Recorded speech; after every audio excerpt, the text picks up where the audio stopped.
बड़े जमींदारों पर टैक्स लगाना पड़ेगा, यह IMF की शर्त है। सदर मुमलिकत आसिफ अली जरदारी ने बड़े जमींदारों पर टैक्स लगाने की हिमायत कर दी। लाहौर में प्रोफेसर वारिस मीर मेमोरियल सेमिनार से खिताब में कहा कि मीडिया में जितनी तनकीद मुझ पर हुई है किसी और पर नहीं हुई। TV नहीं देखता, गीबत को अपने लिए सवाब का सबब समझता हूँ। आज़ादी सहाफ़त के साथ हूँ, लेकिन ग्रुप बनाकर किसी मकसद के लिए होने वाली आज़ादी सहाफ़त के खिलाफ हूँ। भारतीय वज़ीर आज़म नरेंद्र मोदी के खरबपति दोस्तों ने एक मोदी मीडिया बना दिया है।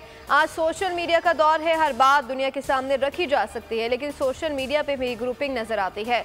सदर आसिफ अली जरदारी ने चौधरी शुजात से मुलाकात करके अयादत की।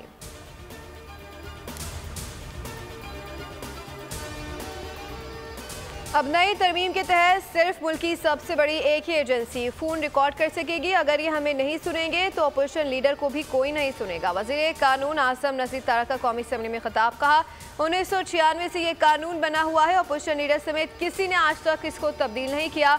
हुकूमत ने ये नहीं किया कि सब एजेंसीज को ये इख्तियार दिया जाए। ग्रेड 18 के अफसर को जिम्मेदारी दी जाएगी और उस अफसर का नाम भी बताया जाएगा। कोई उसका गलत इस्तेमाल करेगा तो उसके खिलाफ भी एक्शन होगा। मेघा बरसात और मुरादें बर आई, शहर कायद की रौनकें लौट आई। बारिश ने मुरझाए चेहरों पर मुस्कुराहट बिखेर दी। शहरियों के मौसम के भरपूर मजे, महकमा मौसमियात की पेशगोई दुरुस्त साबित।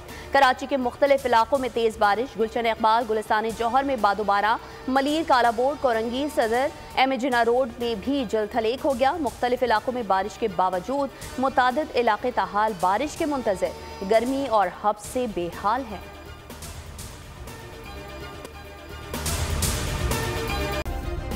सब्सक्राइब करें और बेल दबाएं ताकि कोई खबर रह न जाए।